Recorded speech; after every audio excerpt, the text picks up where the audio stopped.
evening, ladies and gentlemen, and welcome to Real Talk with your host, On Time and Bath Time. Good evening. Good evening, everyone. Me and Tyrone have a work schedule that is not a good match. And the reason we're so late is because I fell asleep. I'm very embarrassed and I'm very sorry. I know that those of you that know me know that I'm very anal and into rules and being punctual.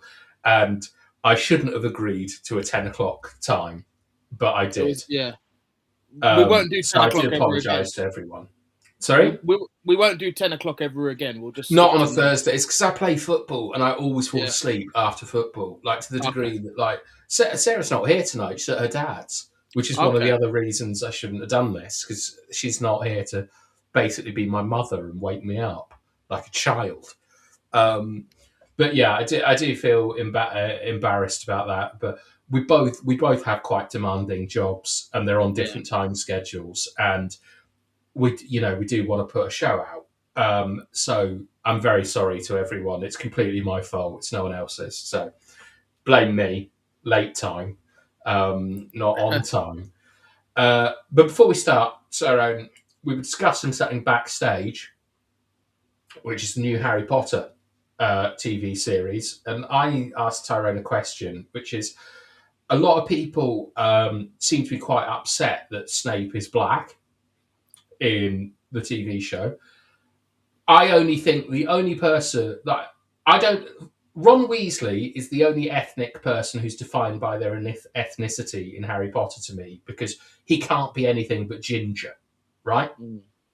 I think, like Hermione's defined by being a girl.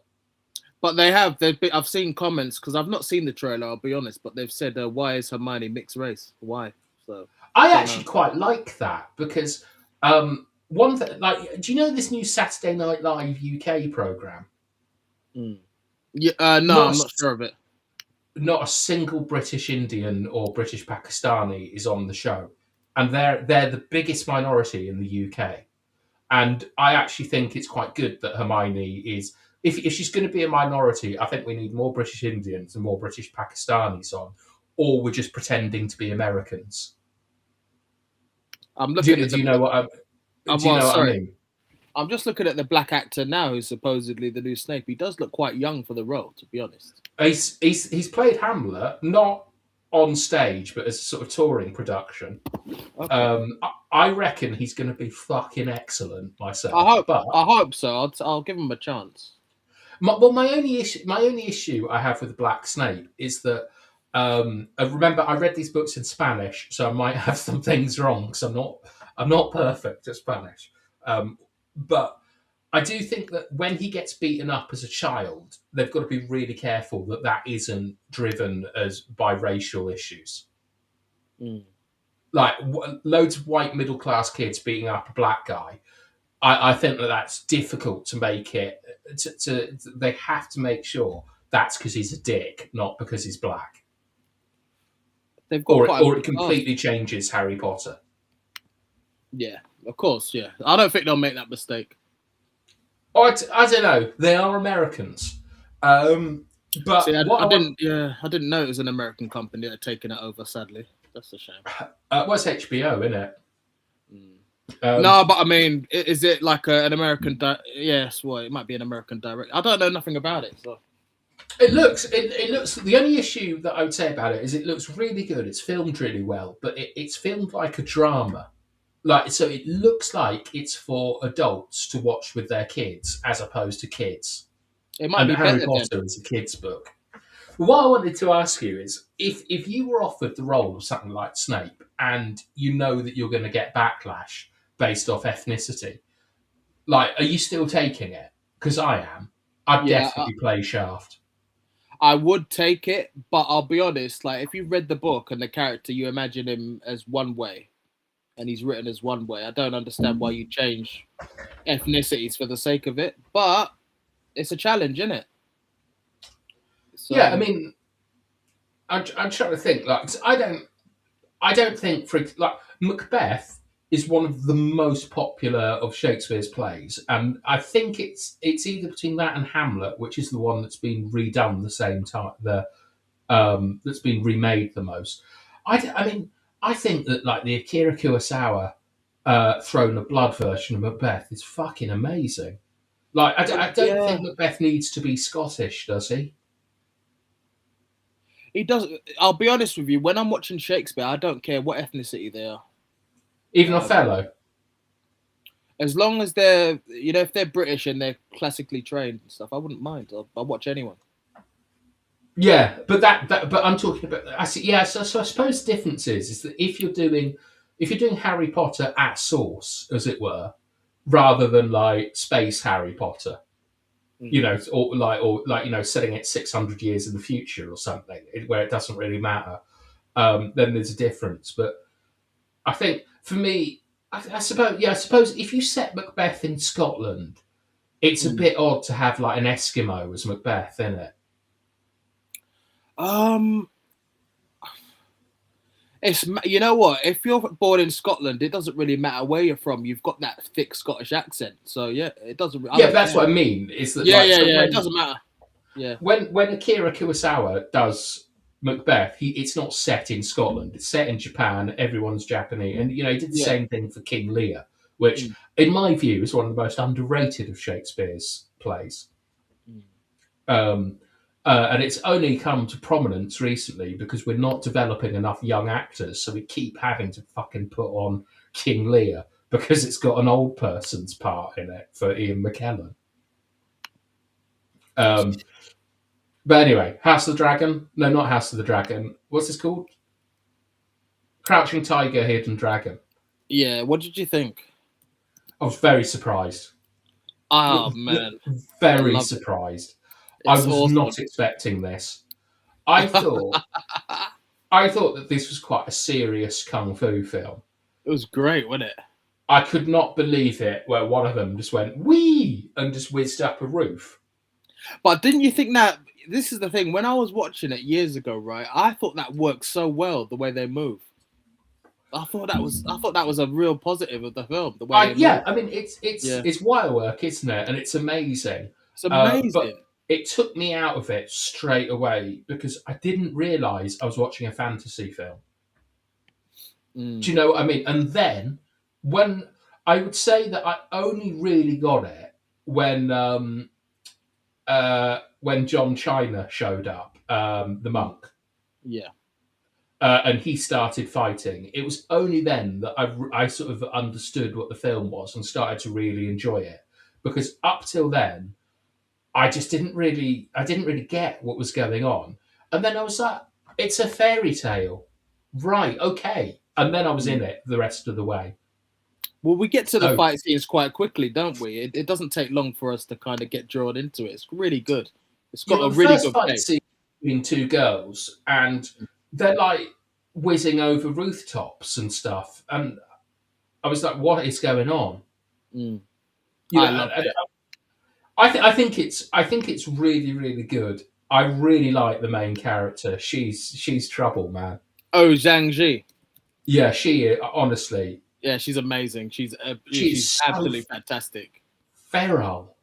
Like, I mean, I think that, I hope I'm not getting this wrong. I think she's the baddie in Rush Hour 2.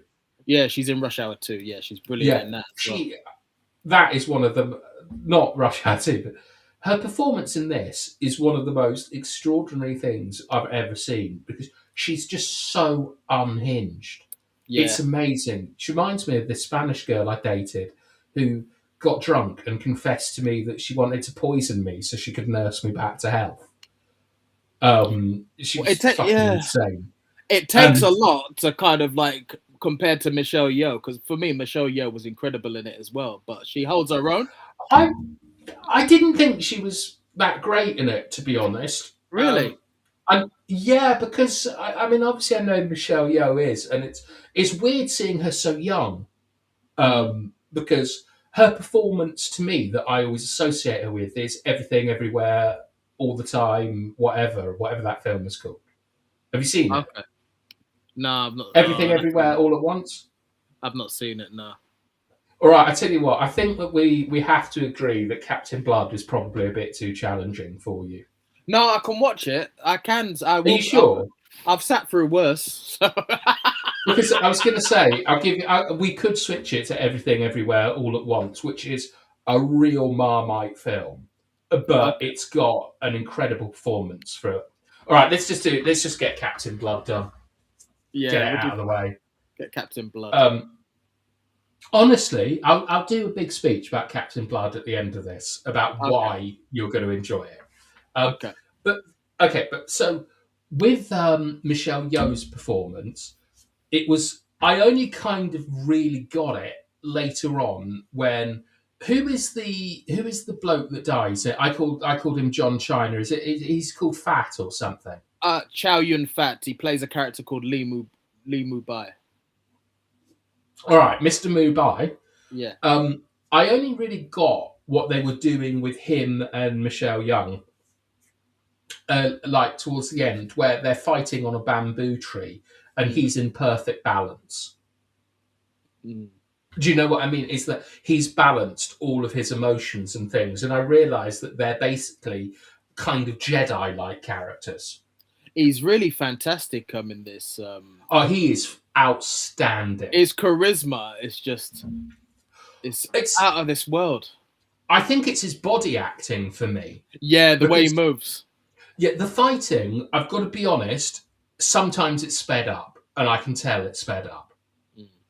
Which is fine, because it's more of the fight. I like this fighting more than, say, Enter the Dragon. So did I. I have to be honest. I preferred this for the fight scenes. I'll be honest. Because they're telling a story and it's a visual story. Whereas Enter the Dragon is more like, look, he's done that perfectly and really fast. It's like technical excellence. Well, it's like a dance, isn't it? This is like Wu Dan. Yes. Wu Dan isn't a style of kung fu where it's like a street level fight. It's more artistic. It's where they eat the bats, isn't it? Yeah, it's so good though, man. I loved it. I loved the whole film. I was quite surprised to learn that this is seen as one of the greatest films ever. Because it is. I don't think it's, for me, it's not quite up at that level. I also found the ending a little bit contrived. Where she's got to make that one last wish. Yeah, and jump off the mountain and stuff, because I knew it had been coming. I loved it. I thought it was great. I thought it was a beautiful ending. This is a fantastic love story, actually. I'm not normally. Do you think so?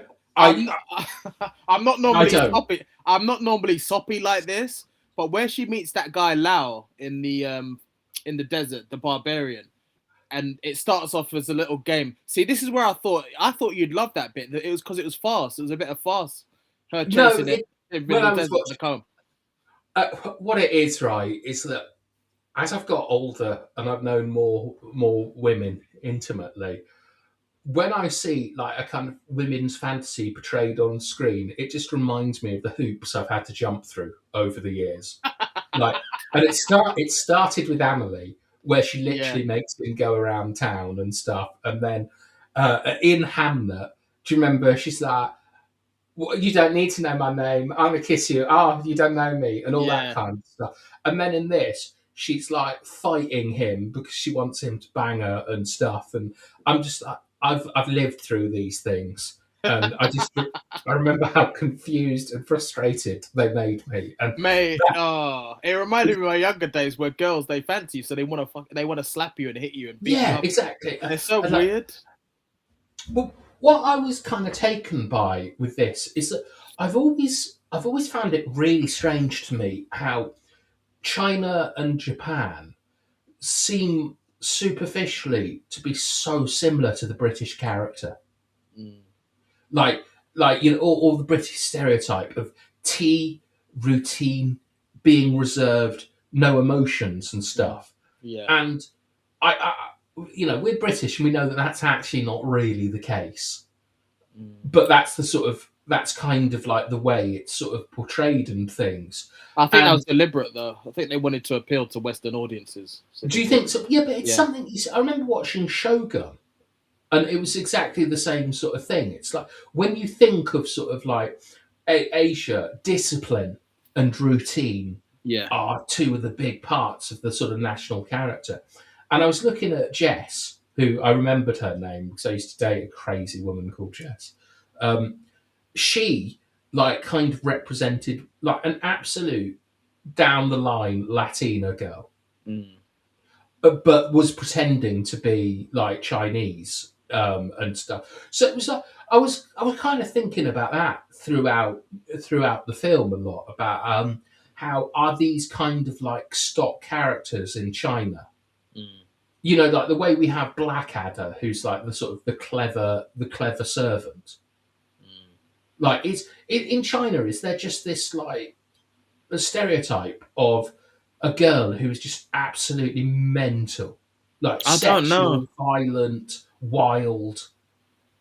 Because if maybe I made the wrong choice in going to Chile. If No, that's I yeah, think this film. I think because she's from quite an is it? She's from quite a like she's an aristocrat, isn't she? She's yeah, like she's a lower aristocrat. yeah. So she's like the daughter of these people who are very high up in the social echelon, and I don't think they are that high up. I think she's aren't they? marrying into. I think she's marrying in. I think she's the middle class dream. I think she's the Kate Middleton, where Okay. she's marrying into a much more prestigious family, and that's why her parents are forcing it through. When she just wants to be fucking a barbarian in a cave.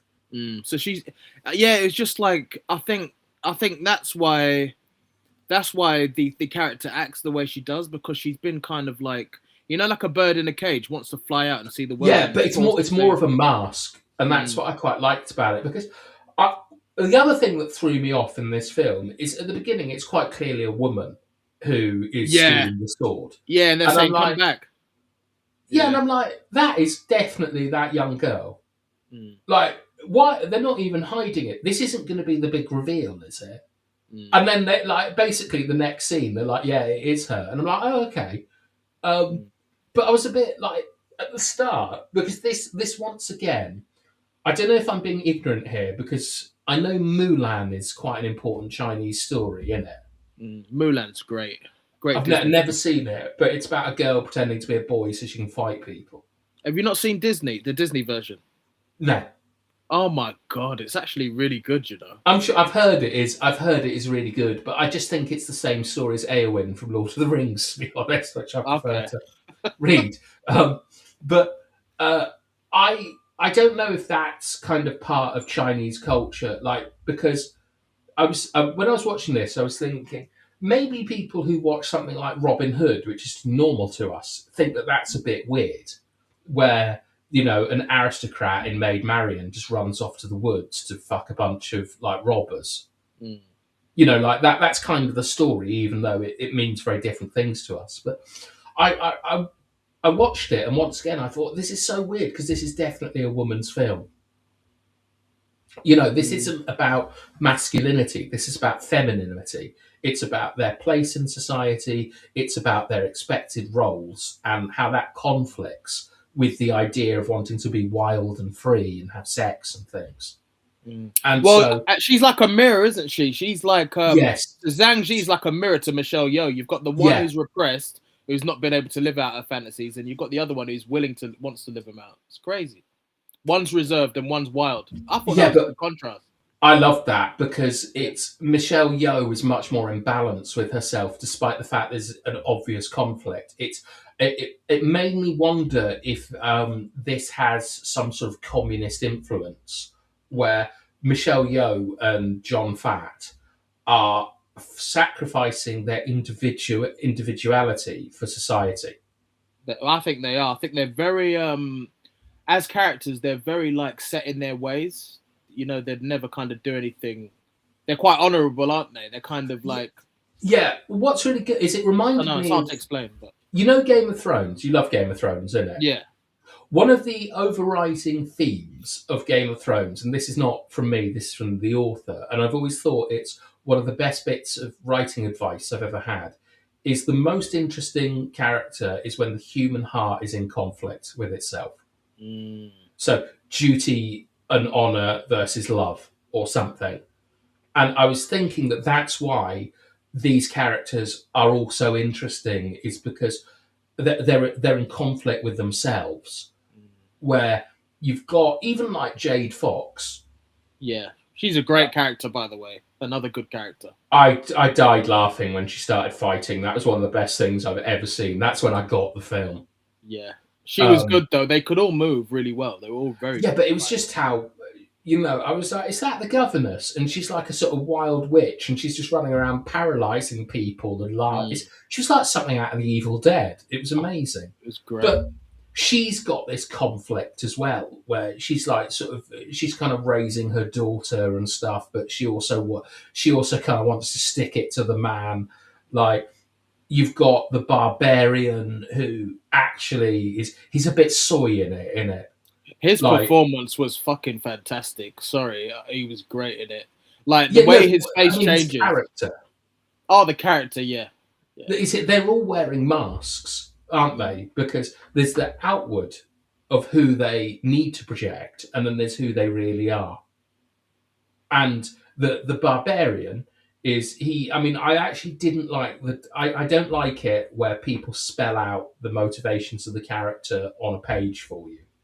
And so there's a bit where he's like, like Desert Storm or whatever they call themselves. It's just PR. I'm actually a nice guy and things. And I don't need to know this. I know this already. But he's basically just a teenage boy who Yeah. is struggling with his first girlfriend. Yeah. Yeah. That's it. Because, there's a great sketch from Malcolm in the Middle where Malcolm in the Middle fancies a girl, and so he just throws a brick through her window, and he doesn't know why he's done it. And that's like me at 14. And so I quite like this character where he's with the boys, he's having fun, and then he meets a girl, and he just doesn't know what's going on, and he ends up just breaking into her house at night to give her a comb. Like, I love that. That's really. I think everyone can understand that feeling. But yeah, I really enjoyed it. I really liked it. It's a little bit too childish for me to rate it as a masterpiece. Oh, come on. Life is Beautiful was childish. Yeah, but I don't say it's a masterpiece, do I? I thought you thought it was a 9 I out of do, 10. and I really like this as well. I think I'd put it on the same kind of level as Life is Beautiful, like an 8 out of 10, like leaning towards a 9. For me, I'd put this alongside Seven Samurai. I think it's great. Absolutely not. Seven Samurai's one level above it. Oh, fair enough. I'm not shitting on this film. I think it's really good, and I wonder if I watch it again now, understanding what it is, if I'll enjoy it far more. Because I was a bit in the first 20 minutes, I was trying to work out what this film was. I enjoyed it much better now as an older person than when I was a young kid watching it. It was so good, man.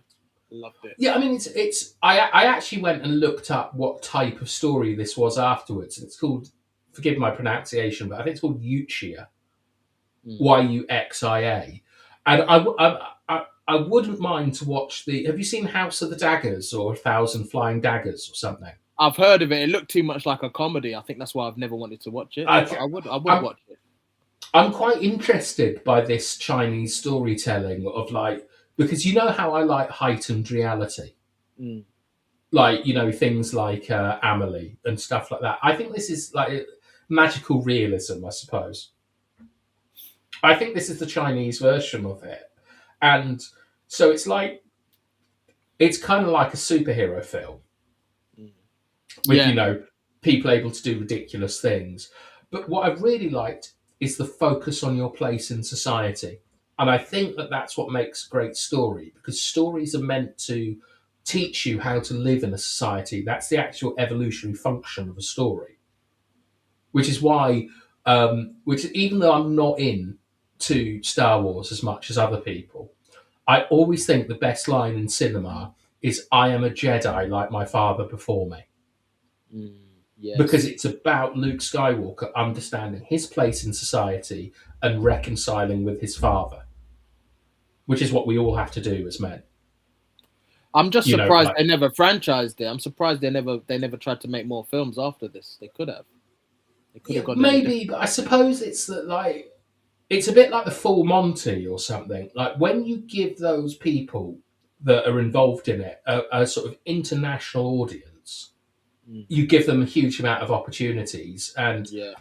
I've seen John Fat in other stuff before. Like, He's very correct me good. if I'm wrong, I think he's the Bulletproof Monk. Yeah, I've not seen that, but yeah, he's I have. It's fucking amazing. It's so Okay. shit. It's so shit, but it's very enjoyable. You No, know, I've not it's seen got it. Yeah. Stifler. Stifler meets an ancient Stifler. monk. Stifler, yeah. Oh my god. So The only thing I it's like about Stifler is his mum. yeah. Oh, good one. But yeah, but you instantly understand what type of film it is. It's called Bulletproof Monk. It's great. But then you've got like that girl going off and doing Rush Hour 2, and Michelle Yeoh obviously has had a wild career since then. Yeah. And Ang Lee, he did the Hulk, didn't he? Didn't he do correct me if I'm wrong, didn't he do Life of Pi? Mm. Yeah, He this did, is yeah, much, he did. this But is he much also better did than the that. Hulk.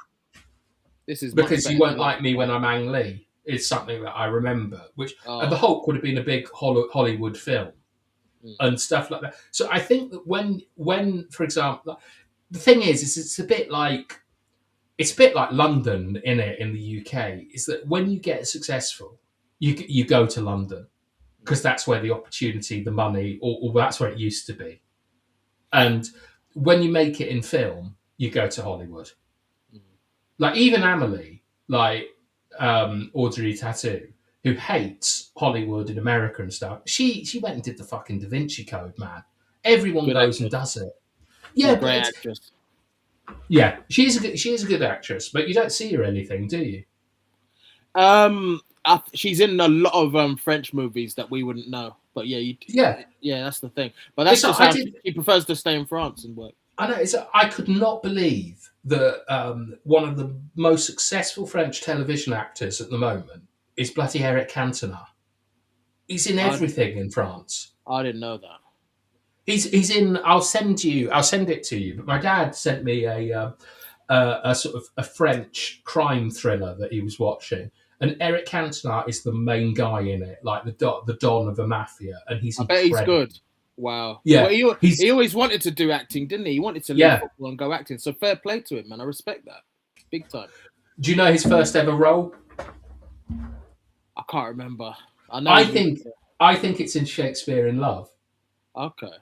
I think he just turns around and it's Eric Cantona, and then he says something funny, and that's it. But you know what though? Even as a footballer, as a kid watching him, you were kind of spellbound because he was so charismatic as a footballer. Do you know the weirdest one? Oscar-winning film, The Theory of Everything, where Stephen Hawking. Yeah, right, the doctor who tells Stephen Hawking that he's got whatever he had. He's in for a bad time. Motor neuron in it. Is it motor neuron disease? Probably. I don't want to. Yeah. I don't want to get it wrong, to be honest, because it's a real person. You know what I mean? True. Yeah. But you would not believe who the actor playing the doctor is. I'm going to give you a clue. I'll give you 2 clues. He won a World Cup for France, and he played for Chelsea. Oh, Frank Leboeuf. Yes. Yeah. It was the weirdest thing I've ever seen. It's like if Pitbull was the Pope or something. So, is that Frank the fucking Leboeuf? Yeah, it was. Yeah. Yeah, it's absolutely wild. A few footballers have done well though. I mean, Pele was in a movie, wasn't he? With was it? Yeah, Michael, but he's playing Pele. Yeah, he's in Escape to Victory. He's also in Mike Bassett, Football Manager. Is he? I've not seen. Yeah. Have you not seen that? It's actually really good. I like Ricky Tomlinson. It's funny. It's maybe. Do you know what? I might put that in like the weekend before the World Cup or something. What about Mean Machine? Do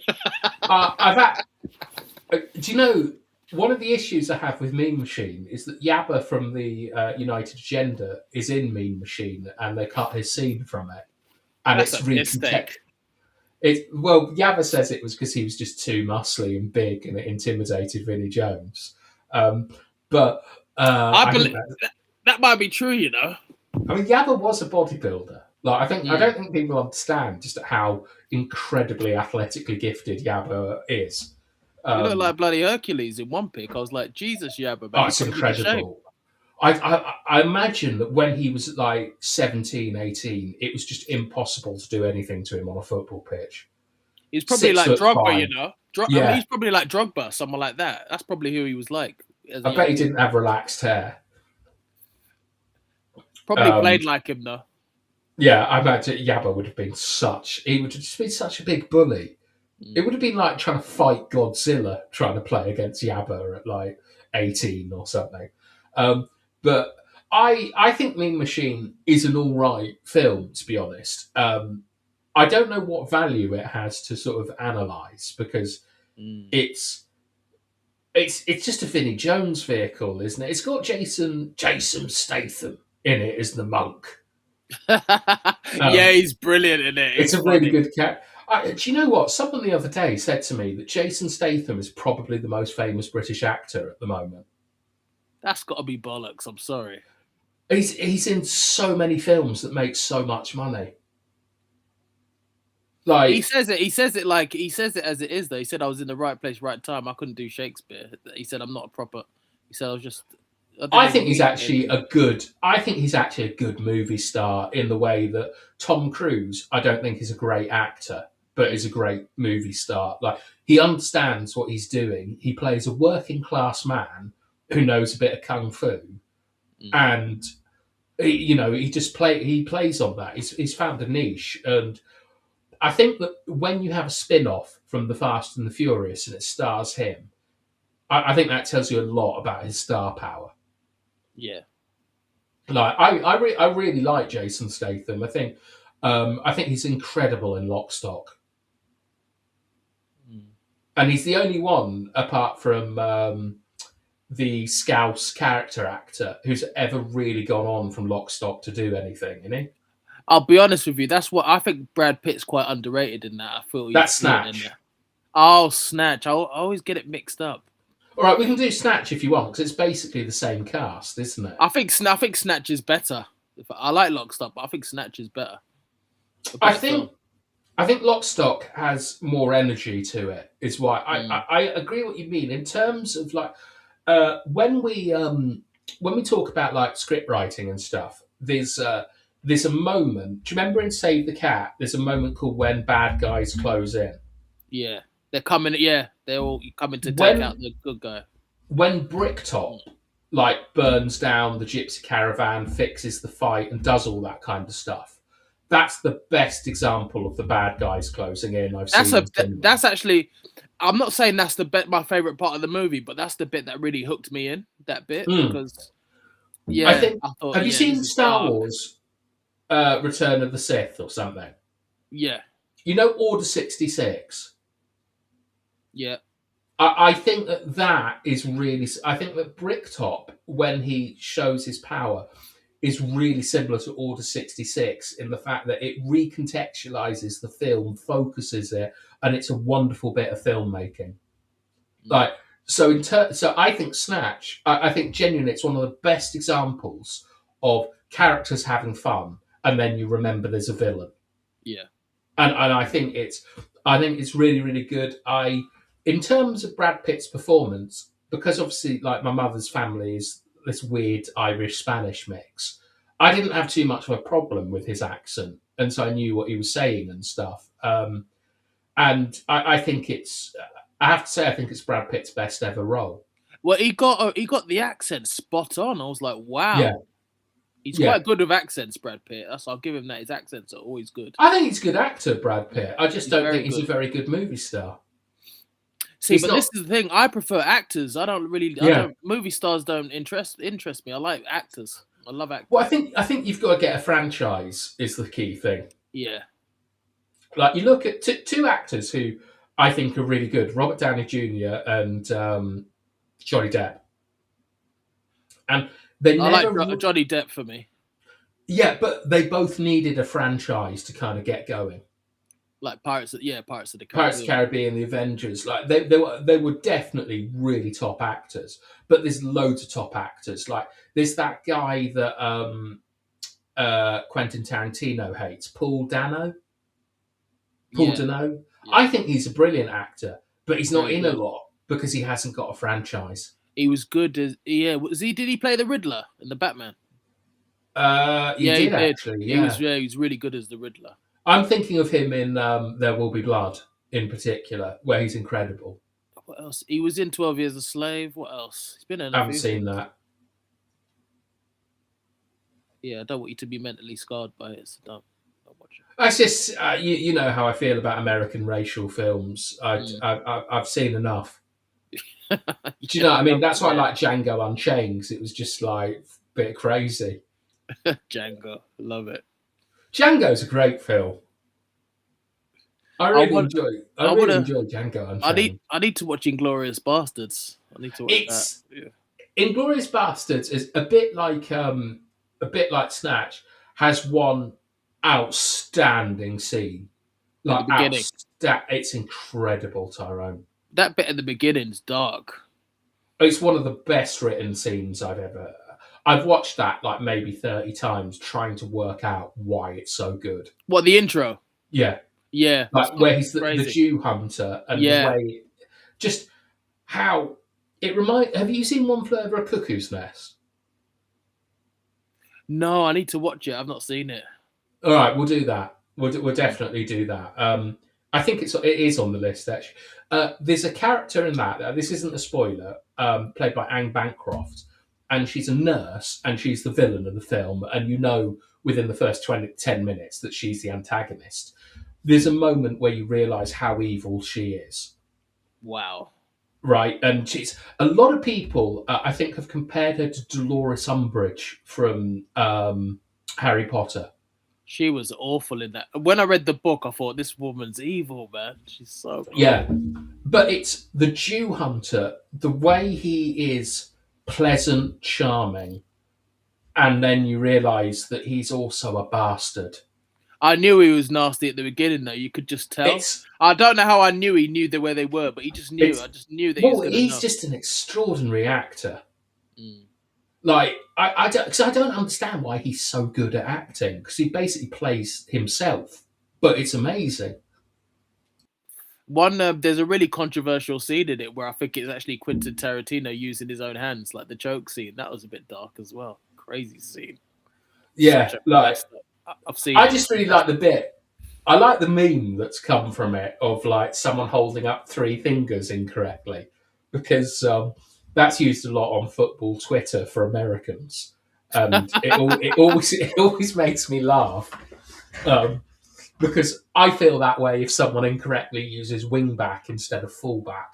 And then, or someone says sweeper. That's another one that makes me go, That's why Delo probably feels like he has such a hard time, because he's playing as a wing back when everyone knows he's just a fullback.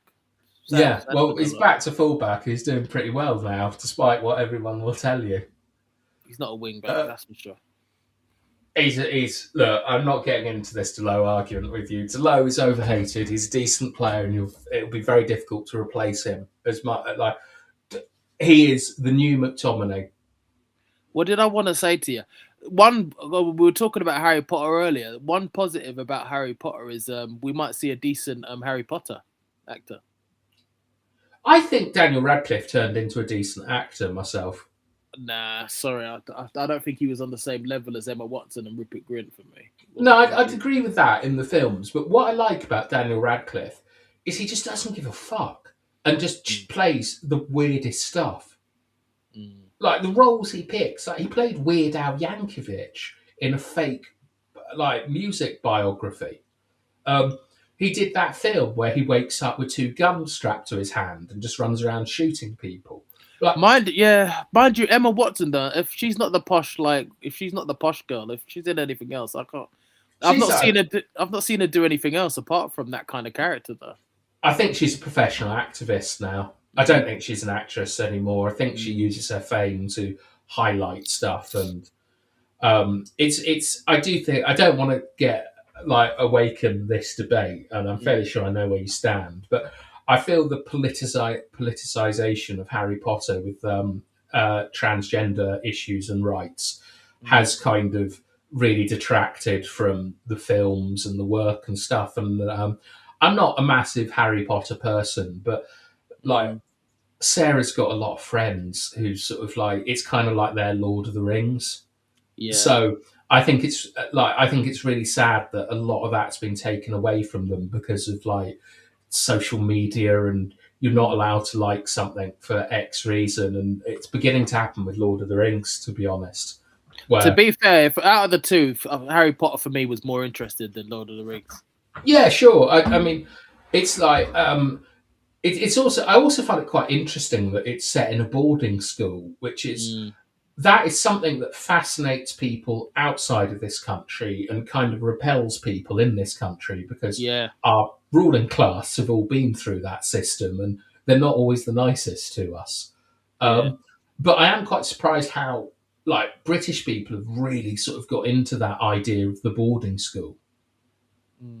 Like, you know, like it's interesting, isn't it? Like getting sent away from home. Is he like 8 or 9 or 10 or something when he goes to Hogwarts? Yeah, but I think the difference with Harry Potter, why kids might have liked it, is because you're not just going to like like when we have boarding schools here, it's like you're going to an all boys or an all girls. In Harry Potter, they're mixed, aren't they? So it's a bit more interesting. Yeah, I mean, I don't know if that's what you're thinking about as a 9-year-old when you're reading Harry Potter. God, I hope there's some plunge there, not just I'm just thinking about a 12-year-old Tara would have had that on my mind. I would have been like thinking that, but yeah. Really, I was such a late developer. It was about 14 or 15 I noticed girls. I was just too into football. That's good, though. It's good that you had focus. Yeah, I wouldn't say I was like, oh, it was, but also they were so annoying at like 13. Yeah. Like, just get out of the way. I'm trying to play football. Don't care. Yeah. Yeah, man. And then right, a bit like this crazy girl in House of the Dragon, in Crouching Tiger, Hidden Dragon. You just get a bit mental. Honestly, the acting was so dangerous woman. But I thought Jade Fox. You know the bit where Jade Fox realizes she's been she's been surpassed by her so-called disciple. That was quite her ability to read. Yeah, she looked like she was gonna cry. It was, but the acting was so. All of them just acted it so well. I found that bit really interesting. I felt sorry for why did I feel sorry for the villain? I actually did feel sorry for her. Actually, yeah. Well, it's because I think that a lot of the time, right, when we look at films, we're kind of like because we're men and films have traditionally been made for men. There's always been this thing about the moment where you break from your father, which is a huge part of like any man's life. So if you're a woman listening to this, there's a moment where you kind of can't like rely on your dad anymore. You've got to be your own man, and it's kind of like why in narratives you see, like for example, like Harry Potter leaving his house or Luke Skywalker going on an adventure. The kind of the subtext to it is that you've got to stop relying on your dad to provide for you, and you've got to be yourself. And I've always sort of wondered what that's like for women, like the break from their mother. You know, where because we kind of see it as defined by men, that relationship where like she's now got to look after a man or be looked after by a man and not her mother. And so I found it really interesting watching this because they have a mother-daughter relationship, don't they? And the daughter has deceived the mother, and the mother has finally found out. Yeah. And I found that quite interesting. Like, I asked Sarah about it, and she just said that I was just talking bollocks again, and that that it doesn't matter. But for example, my mother was raised by her grandmother, who was an Irish immigrant who couldn't read, and I thought it was quite interesting about how you become like cleverer than your parents, don't you? Just by the fact you understand like how the world works a bit better than them. Yeah. Like the computers and TV and stuff. Like I'm sure as a child you had to help your mum use a computer or do something like that. Yeah. It is irritating, but you just want to help. Yeah, that's what I mean. Is that moment? It was really really interesting to me, where the woman has gone as far as she can because she's not as educated as her child. Yeah. And I remember wondering that all our parents must have that moment where Mm, they can't do something, and to us it's just really easy, mm. and that's It going to was, happen yeah. to us one day. It wasn't her daughter though. She was just a housekeeper. Yeah, but it's a mother daughter Yeah. relationship, isn't it? Well, yeah. Obviously, I think her real mother in the film doesn't really have much time for You her. don't So even see a real mother. yeah, You see her father. I don't even know if you see her father. You see someone called Sir T, who yeah. I found quite difficult to work out what his role was for a long time. He appears to be like head butler slash ninja. Mm, Um, but yeah, I found that really I found that bit really interesting that she's deceived Jade Fox yeah. by like kind of like masking her power, and I honestly think that character is maybe it's because I really fancy her, but Well, no, it's she said I didn't tell you because I didn't want to hurt you, and I believe that she actually yeah, didn't but want to. she's so interesting, and she's Oh, honestly she's a great actress. the bit Oh, where she's she's so good. drugged and her like response is just to be sexual. Really, it really got me on a deep level. Like honestly, I was looking at her. Just this is the sort of woman that destroyed me when I was 19. Yeah. Just absolutely wild. Honestly, it was. Yeah, I was deeply attracted to her. I've heard good things about Latin America. People have told me I should have gone there by now. So It's wild, mate. Honestly, you'll get eaten alive until you learn. really, And yeah, and I, I mean, yeah, I was probably quite naive, but I got eaten alive for 6 months until I learned. Like I couldn't deal with it. It was just you need like a PhD to understand what they're doing to you. really. Yeah, it's great, but it's a learning experience, isn't it? They're just much better at it than British girls. But the fact that you kind of like understood the language that landed you in good stead while you were there, like knowing the Not intricacies. no, because I wouldn't. I could. I was sort of conversational. I didn't understand the culture and things like that. So I had just enough knowledge to get into a lot of trouble. Fair enough. And it was good trouble. Um, but like any man, you eventually master the environment around you and you bend it to your will. And eventually, I was then able to deal with girls without having a mental breakdown because they were psychologically manipulating me. They're so Um, evil, aren't they? no, they're not evil. It's just they know what they're doing. Um, Yeah, but so do the guys who've mastered the game because it works both ways. So it does work both ways, but I didn't. I didn't. I mastered football, not the game. Um, and yeah, but it's look. That's exactly like what the break from the father is. It's going out and learning these things and stuff. yeah. So like, I really like that. But yeah, I found all the womanly relationships in this really interesting because with Michelle Yeoh, like just take a bit of charge, love. Mm. Like I know. She's like, it's yeah, she's so helpless, isn't she? yeah, and it's yeah, but she isn't as well. Like, and it's that really cool scene where she just keeps getting weapons out and fighting. Oh, I love that scene. And she's trying to basically smash her to pieces. It was Yeah, brilliant. I really really like. I love this idea of the sword that can cut through other weapons. The Green Destiny. Yeah, I thought that was because I was like, at the beginning, as I said, I didn't realize this was like kind of fantasy, basically. Mm. And I was just so confused as to what was going on. There was all this chat, like I got it. There was all this chat about like sort of repression and role in society, and then like when honestly when Jade Fox turns up and just is just screaming and paralyzing people, it's brilliant. And then John Fat turns up and he's like, he really reminded me of Morpheus in the Matrix, the way he fights. Mm. Like sort of Well, shoulder roll. yeah. Well, what's quite interesting, a lot of the fight choreography did remind me of those scenes in The Matrix. Do you know what I mean? Where they're in the They're about the same like the time, aren't virtual they? dojo.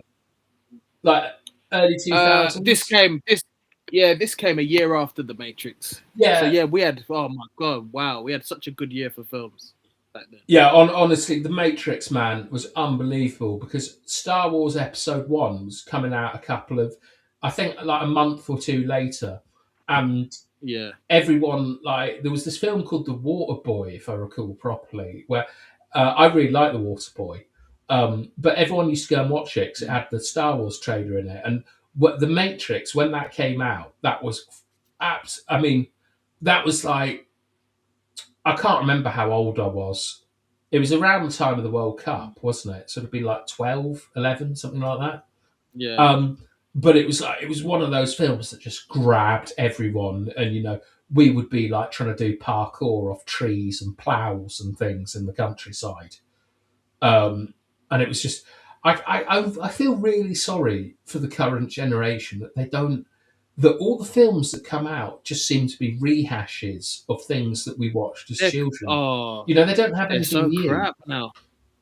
They're rubbish. Like when was the last original film that sort of came out? Like we're getting Lord of the Rings again and stuff like that. We're not getting anything that is going to be for that generation.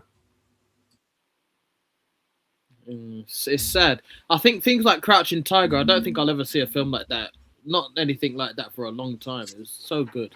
Yeah, it just feels really fresh, doesn't it? And I like also how there's very little humour in it. It's like nowadays it feels like there needs to be a joke every 5 minutes in a film. Like the studio has said, right, there's got to be a funny person, and in this, there's very little deliberate attempts at humour. What I love about the film is all the different weapons in the fight scene. You see butterfly knives, you see the sword, you see so many different weapons. You see her try and lift up a big lance. So many traditional weapons that get mentioned from like 1800s China. So good, Imperial China. In terms of the fighting, I really like the imagination in it. And I think that the fight scene in the pub is one of the best things I've seen in terms of a fight. Where she just like hammers everyone. She's like flying about and stuff and doing her kick. I just really like this film when I understood it, and I'm really pleased I watched it, to be honest. I think it's an 8 out of 10 for me. Okay. It's not. I'll give it. You give it a 9. For me, I'm giving it a 9. I loved it, man. And I'm just considering the sword's got history, like 400 years of history. I was always surprised when they never done any prequels and stuff. They could have made more money. This made so much money; it's ridiculous. By the way, I can't remember exactly the figure. Well, no, how much was it?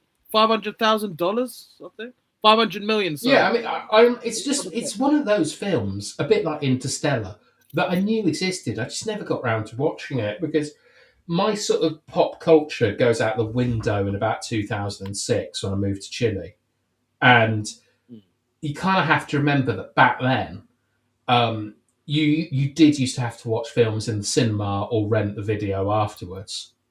And so there are lots of films from that time that just sort of slip under the radar.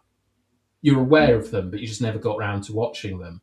Because, they wouldn't be on TV for like 3 or 4 years after they came out. And in some ways, it feels like a better time. But I don't think it is, because just now, I can put on any film I want. I mean, if I want to watch one battle after another, I don't go, I'm not in Blockbuster sort of spending 20 minutes deciding. Yeah. Which is... I do miss the old days, though, where you could just go and pick up a video from the store. It was so much better. So much more. But we think it's better. We think it's better. I'm not sure it is. Well, everything's at your fingertips now. You've got a lot of choice. It's because it's like... I tell you what the difference is that in...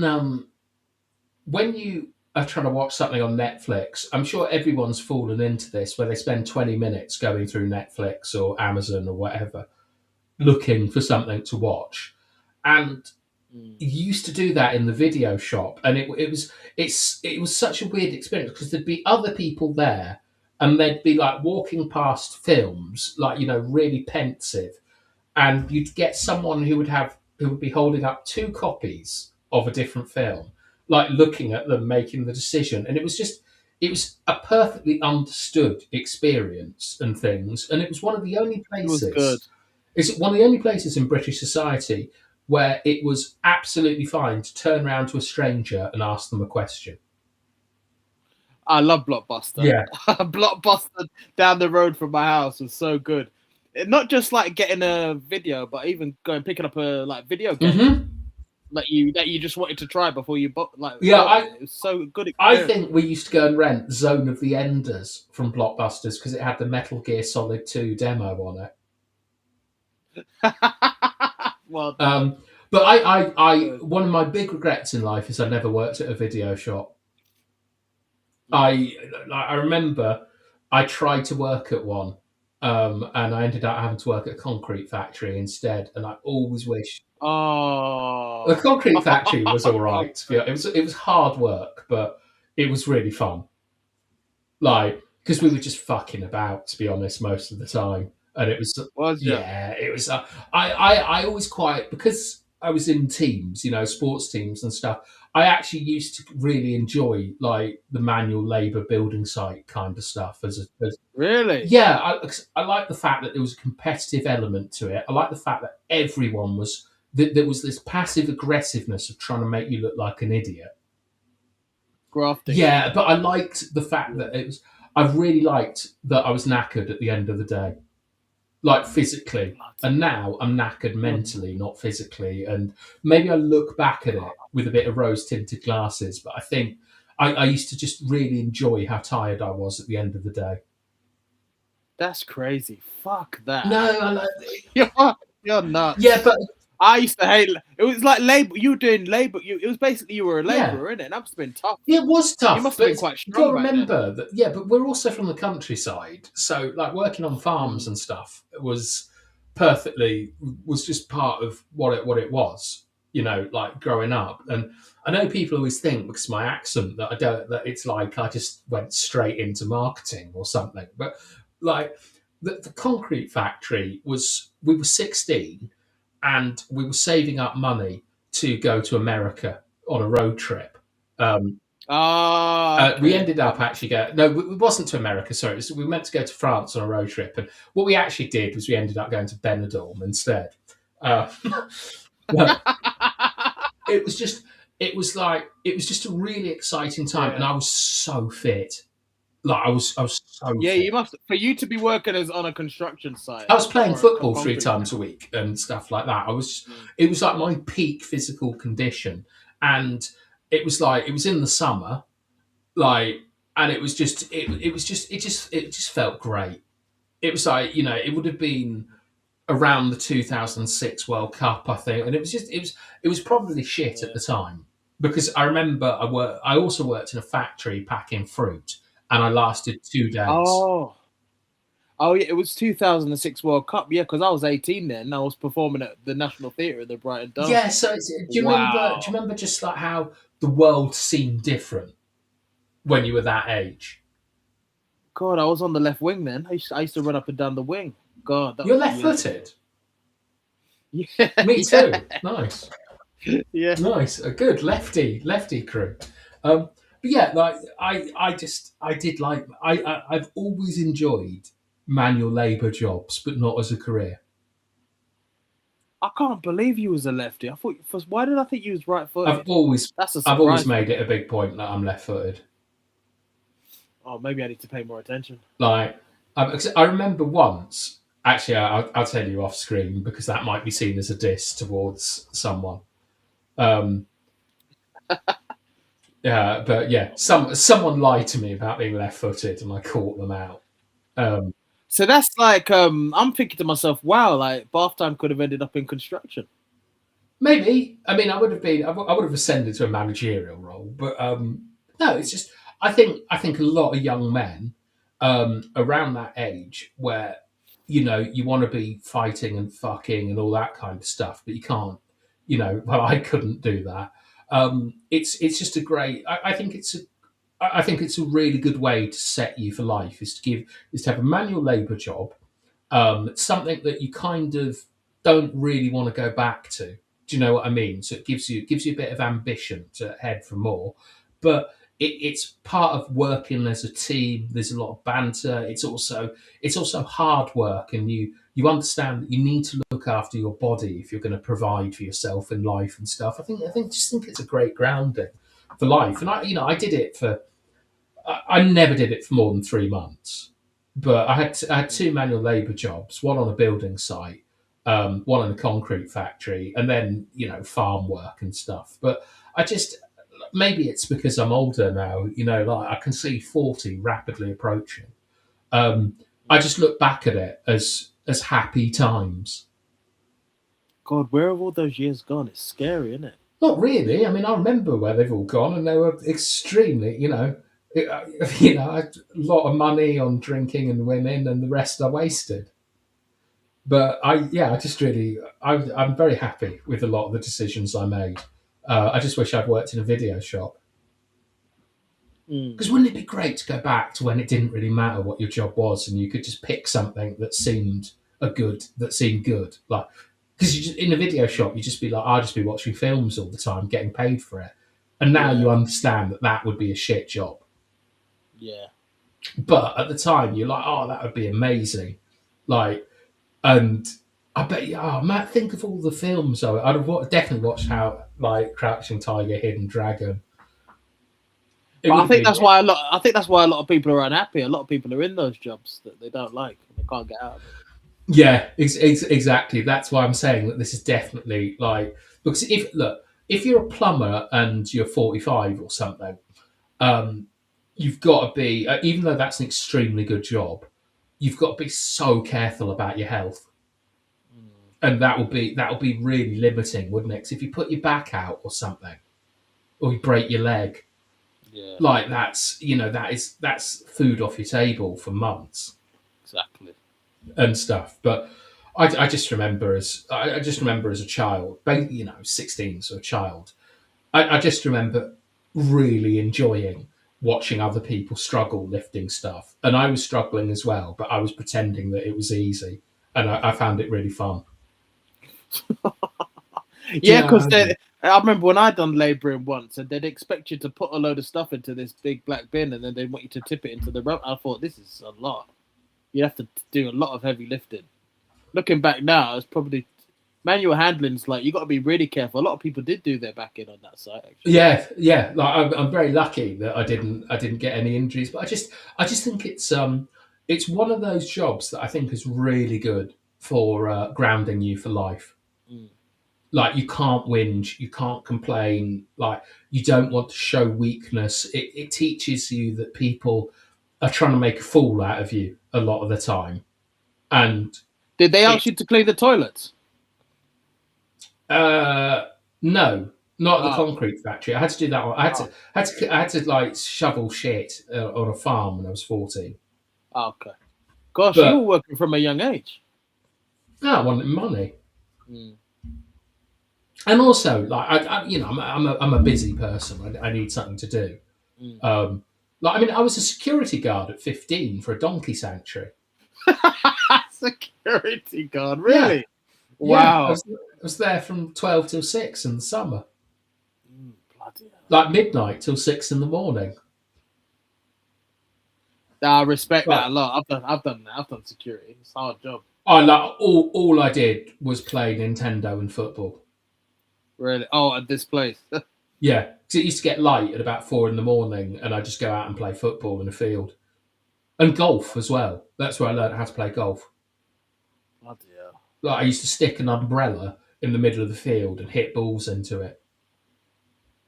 And it was, once again, I might be like romanticizing this job, but I loved it. I felt so free. Gosh, like everyone else was asleep. The countryside seems more interesting.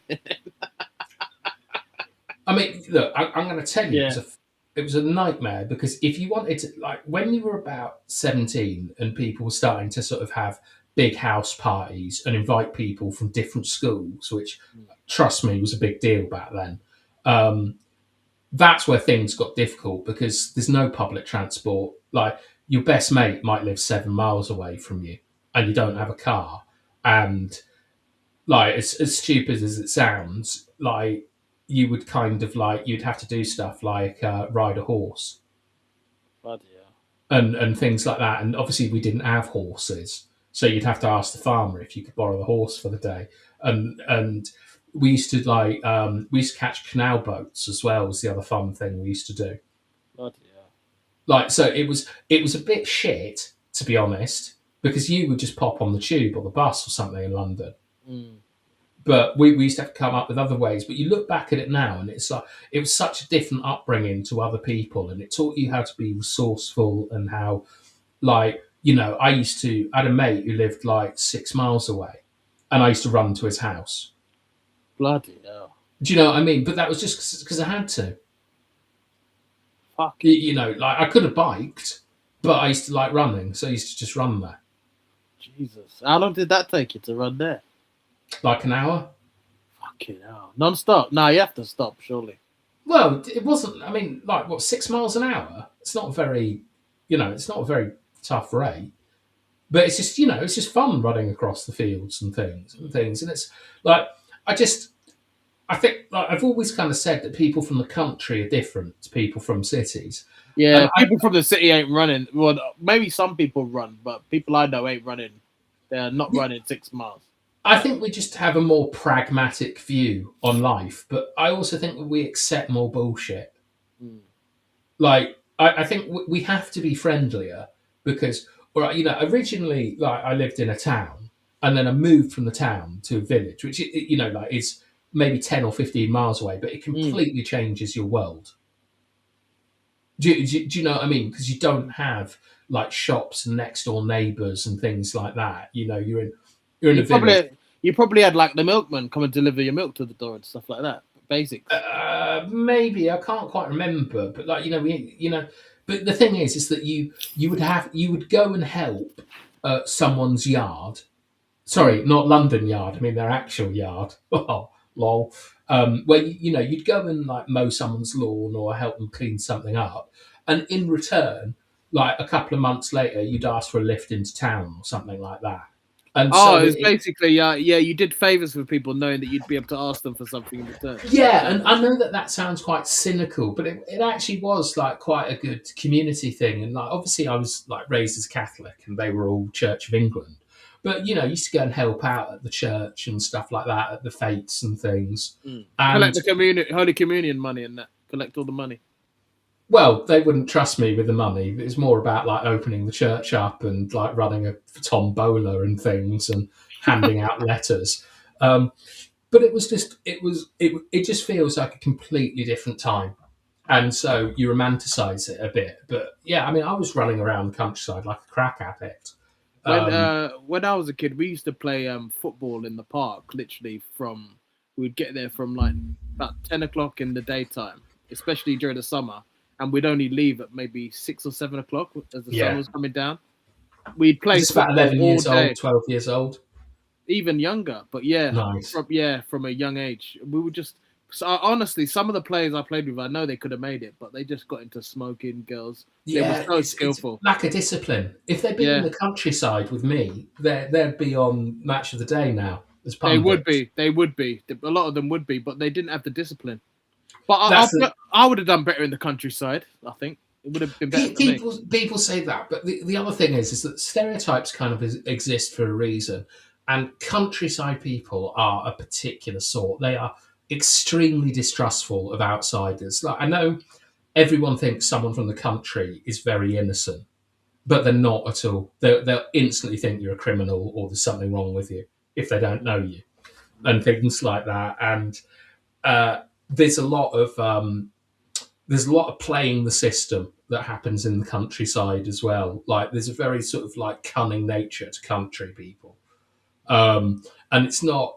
I always think that townies, as we call you people, I always think that they underestimate the kind of the more darker qualities of people who live in the countryside, of like trying to do people over and things and long running land disputes. And I wouldn't say that people in the countryside are any more or less disciplined. I think that they're more cunning.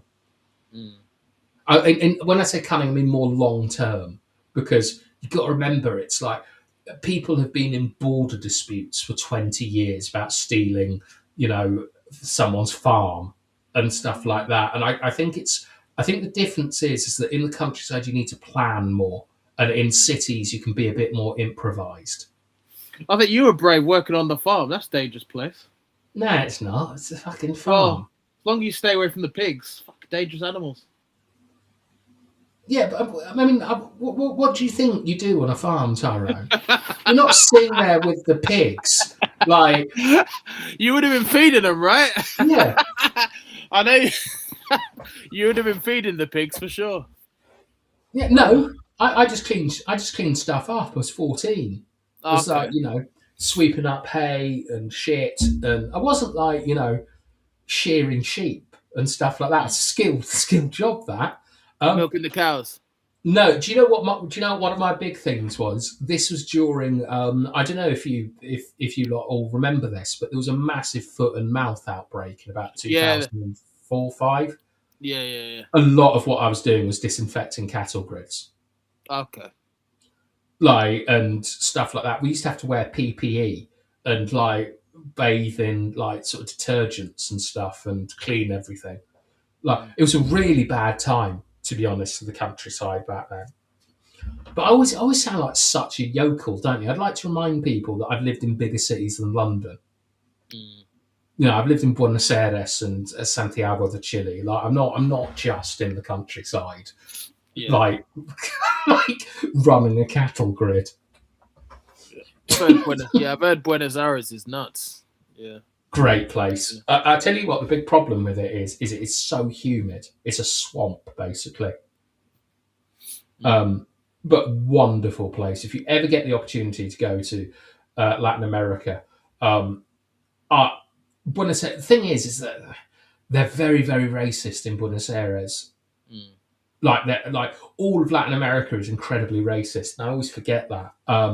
But honestly, I think it's because we don't have any direct flights from the UK really to Latin America. I think there's just one to Brazil and one to Argentina. Not a lot of people end up going. You should absolutely go. It's such a magical place. Well, no point go if it's racist. Yeah, but I mean, Italy's racist, isn't it? And it's still a wonderful place. Like, you can still have. You can still like go and see the Colosseum and think about the Roman Empire and go and watch Scott McTominay and all these different things. But Latin America, you'll go into somewhere where like you're going to discover about Incans and you're going to see how people live just completely different to you, like, and they have different outlooks on life, and all the cities are surrounded by mountains, and it's such an awesome place. Like, it makes you appreciate places like London where but more or less things always work in these places. But 15 years ago in Latin America, that definitely wasn't the case. Like, you were you'd go into a lift and you didn't know if you were going to get to the top or not. It was wonderful. I loved it so much. But as I say, like, I'm an older gentleman now. I'm nearly 40. And I think you look back with rose-coloured glasses at a lot of these things. Like, the 14-year-old me would probably be screaming how crap it was working on cattle grids at farms. When now I look back and think, you know what, I was just running around the field playing golf, pretending to be a security guard. What a wonderful time.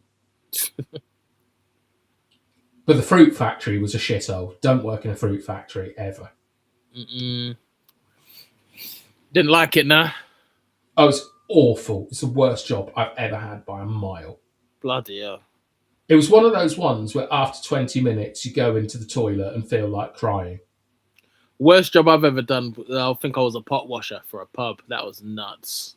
The amount of pots. I never worked in a pub. I just think it looks horrible. Pot washing's awful. That's the worst job I've ever done. Is it just never ending, or is it just you're just sitting there doing nothing? It was just non-stop. I just thought to myself, honestly, I said to the guy, I said, mate, I'll do this night and then I'm not coming back. I said to him, fuck this. How long did you last? I think I did. I did a good 3 days there. I thought this is too much. Yeah. I thought, fuck this. I'm better than this. I'm not doing this. I think for me, it was because I'm a bit of an idiot about sticking things out. I'll stick things out much longer than they were. It was when I woke up after day 2 in the fruit factory and I'd had a dream of packing fruit. I was like, I can't. This isn't good for me. When you start dreaming about your job, that's when you know it's time to go. Yeah. Yeah. Because it wasn't like, it starts in the fruit factory and then I fly off to, a field or something. It was literally the dream was what I'd done all day at work. And I woke up feeling exhausted, like I hadn't slept. Yeah, that's shit. And it annoyed me because I know that the Polish people in there had looked at me and thought he won't last more than a week. Yeah, they do. People do look at you though when they think. Oh, yeah, and I was like, they were fucking right. I couldn't handle it. Like it's like I remember looking at some Croatian strawberry pickers, thinking, could I do that? And I don't think I could have either. I think that just the repetitiveness is what would get to me. Like that's why I didn't mind like manual labour on a farm because it was like, let's go. Different, wasn't it? Yeah, but it's just this. Putting something from one, the other job I don't think I could ever handle is being a toll collector. Like working at tolls in, I don't know, like we don't really have them here, but you've seen them. They have them in Latin America, but everyone is going somewhere except for you. Yeah, fuck. I think after about an hour, I think it would break me. Yeah, because you just sat in one place. Yeah, it's like, I think like working at an airport or something. There's a bit of energy, isn't there? Like or a railway station. There's like people are going places. No, airport's a nightmare. Everyone's going on holiday, and you're at the airport. Fuck that. Yeah, but I think I could cope with. I think I could cope with working at an airport because it's. I think there's an energy there, but the toll booth is. Someone drives up, they put money, you press a button, they don't even acknowledge you. And you're just doing it over and over. You're doing it like 1,000 times an hour. Or I don't know how much you're doing. But everyone is just leaving and you're just stuck. Train driver? Train driver? I'd have loved it. What little boy doesn't want to be a train driver, Tyrone? Yeah, you'd enjoy that. It's actually an extremely good career. Now it is. The money's really good. I've often thought, like, if I won the lottery or something and, you retire and then after maybe 2 years, you think, actually, I need something to do. I've often thought about being a trucker or a train driver. Well, I was about to say that to you as well. I think you'd enjoy doing the HGV lorries. You'd love. Yeah, I think I would, but I'm not a very good driver. Aren't you? Not really. I'm not good at reverse parking and stuff like that.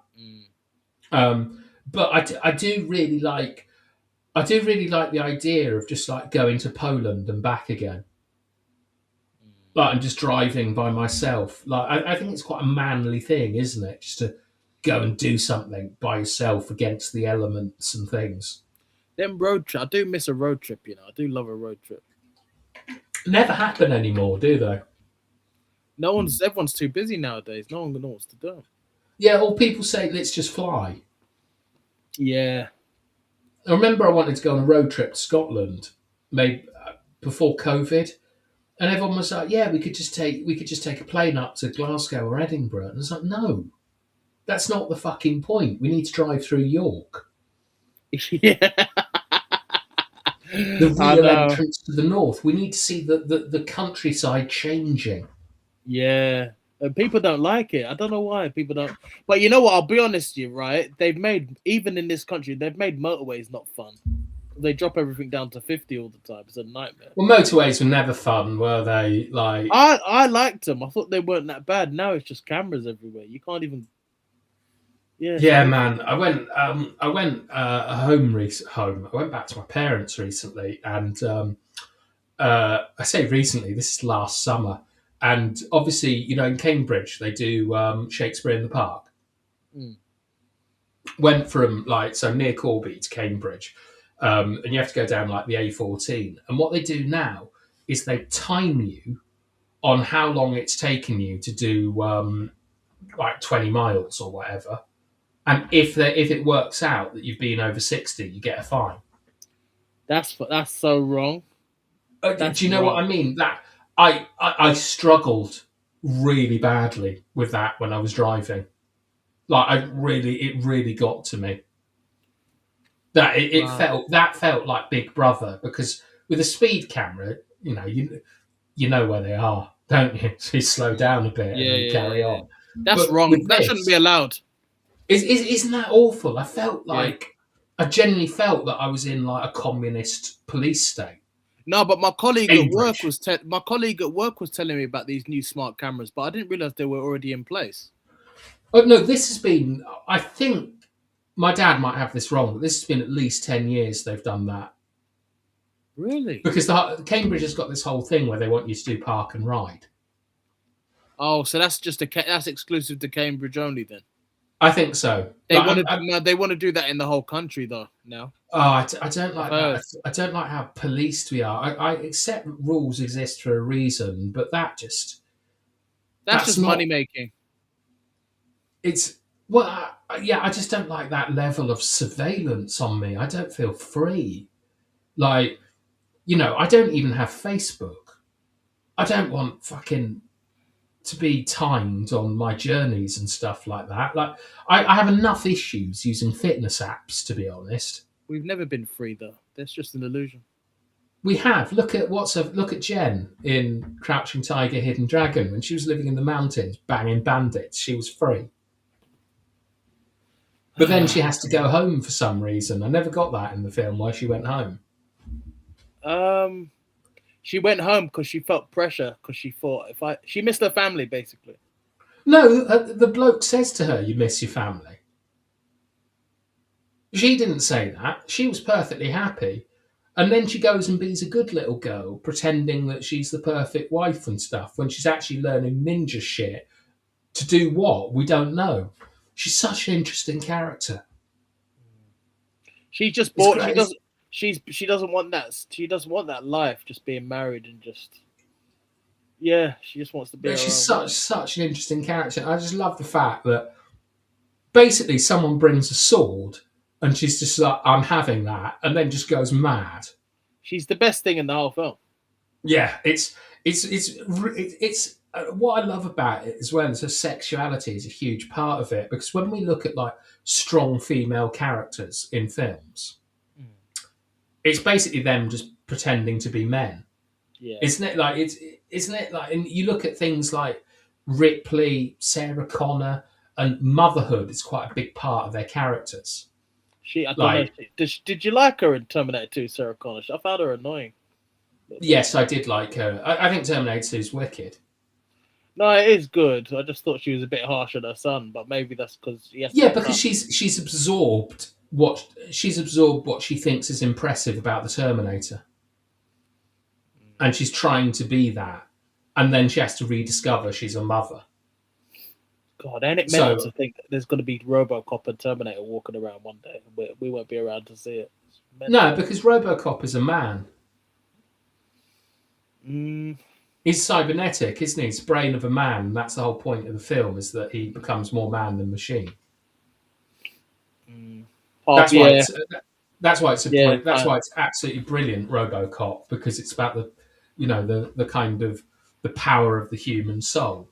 One of my I saw the remake and I actually really liked the remake, but it should have been called something. Yeah, I think it should have been called something different, because they changed it in the remake. They made him a man who was actually a machine. It was the illusion of free will. Have you seen it? I didn't want to watch. I thought I liked the original so much. I tell you what, right? It's not bad. Okay. It's like you'll be surprised by it, because it's actually trying to do something interesting and different, and it just doesn't quite land it. But of all the kind of remakes, it's one of the ones I've thought actually this is probably something that was worth doing. RoboCop's quite a sad film, though. It's like it's a man. He was a man. They've changed him. It's evolved him. But it's. I love it so much. It's him rediscovering who he is, and I think one of my favourite shots in cinema is when RoboCop comes into the station, you don't see him. You just hear the Yeah, that's a great shot. Yeah. yeah. But what I love is when he gets in the car and the music plays and he Yes. flies out of the station, Yeah, and then I it love shows that bit. Detroit, and it's like I don't. There's just magic in films sometimes, and I find that bit magic. Like I like don't know. that. Yeah. I don't know what it is, but it's just it moves me. No, for me, the best part about that scene is where he takes the keys and says thank you, and the guy who's helped create him looks so proud at his creation. I like that bit as well. Like Bob Morton or whatever his name is. He's looking at saying, go get him. Yeah, because he catches them, doesn't he? Mm. I love Robo. I might actually watch RoboCop this weekend. We should probably talk about the film we're going to watch for Monday. Do you think you're going to be able to watch it by Monday? Yeah. Will you promise me not to watch it on Monday before the show? Don't watch it. What? Don't watch it on. Don't watch it the day. Don't watch Don't do what you did with Seven Samurai and basically watch it right up until the show starts. Yeah. The only thing is though, I can do the show, but I think I might be doing some overtime Monday on the night. Well, look, it's international break, so it doesn't matter what. Like we can do Tuesday, we can do Wednesday. Okay. Cool. But all I want is because I did this with not Made in Church. Was it Paid in Full? Yeah, you hated that film. I didn't hate it. It annoyed me how unrealistic it was, and how it wasn't gritty and it wasn't real. Mm. I'm actually really excited about the 50 Cent version of it, though. Yeah, I don't know when it's coming out. But I'm looking. That'll be because they'll do it properly and they'll show what actually happened, and it'll be good. But yeah, Captain Blood for next week, 1939. Yes. I'll try and jazz it up a bit. Right, Errol Flynn is in it. Everyone knows the name Errol Flynn. No one has seen him. Sir Basil Rathbone is in it, who is one of Britain's great early actors. Mm-hmm. This is called the Golden Age of Hollywood for a reason. Okay. This is the transition from talkies to real films. So this is where we break from the stage and film becomes its own narrative, its own medium, as it were. Okay. This film, right, is I think it is the basis of Pirates of the Caribbean. It's an adventure film. It's absolutely wicked. I know it looks old and old-fashioned and stuff, but you will find yourself actually kind of getting into it a lot more than you thought you would. Kind of like Sinbad the Sailor, something like that. Yeah, exactly. And it's like, but what the reason we're watching it, right, is because you can see the genesis of so much that you accept for granted now, like the theme tunes. The fact that this is like an action adventure, it's the start of Hollywood, and it's the start of the movie star, and it's the start of like sort of like female characters as love interests with a bit of their own agency, and it's the idea of like of the human heart in conflict and stuff, but done for film. It's like you might. I genuinely think it's a good 7 out of 10, this film. Okay. But not as good as Crouching Tiger. Not as good as Crouching Tiger, no. Okay. But if you're going to be serious about film and serious about acting and your craft and stuff, you need to know where you've come from. And this is so we're not going to be watching. I mean, we might watch Casablanca, I suppose, which is from the same director, by the way. Because Casablanca is a masterpiece of film history, isn't it? Like, you've never seen it, have you? I've never heard of it, though. Yeah, exactly. You've heard of Citizen Kane as well.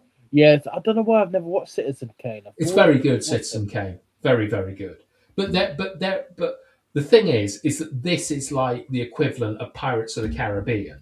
So it's like, it's a good film. It's a sort of blockbuster and stuff. And I think it's really important for us that we have that connection to the past, because we've seen things like The Seven Samurai, which feels like the transition from sort of silent film to action film. And I just think it's really important we understand where we come from. You know what I mean? Like at some stage, I'm going to make us watch the 1947 version of Hamlet with Laurence Olivier. That'd be interesting. Yeah, do you know what I mean? Because we need to understand where we've come from. It's like we can't just base making films and being an actor on the 1980s onwards. Yeah. Do you know what I mean? So this is why I want us to watch this, and I genuinely think it's a great film. Okay. Yeah, we'll watch it. Yeah, and you'll be all right to get that watched by next week. Yeah, definitely. All right, I know this is a big ask, this one, Tyrone, but I have been talking about it for 6 months that we were going to watch it eventually. I know you're looking forward to Captain Blood. I've watched it already. I watched it before. I rewatched it to make sure that I could ask you in good faith to watch it. Okay. And I've got to say, there were parts where I was just smiling. I was just really enjoying what I was watching. Okay. All right. Should we end it there then? Yeah, it's been a good discussion. Oh, it's 1 o'clock in the morning, man. Oh my God. Thanks for tuning in, guys. Good morning. I really enjoyed that show. Hope to see you again next week. Yeah, hopefully I'll be awake at the correct time. All right, thank you everyone for watching. If you've seen Crouching Tiger, Hidden Dragon, feel free to put your thoughts below, because I don't think, like all the best shows, I don't think anyone has watched us this evening. But that's all right. And yeah, if you've seen Crouching Tiger, Hidden Dragon, let us know what you think. If you want to see the next one, we're going to watch Captain Blood. It's been released on 4K recently, so you will be able to find it on streaming sites and YouTube and stuff. If you want to skip that one, I get it, because it's almost 100-year-old film. But trust me, it's actually, watch the first 10 minutes, and I think you'll be surprised how energetic it is, how like dynamic it is. It's like black and white has an energy that I think modern films miss. Night. So good night.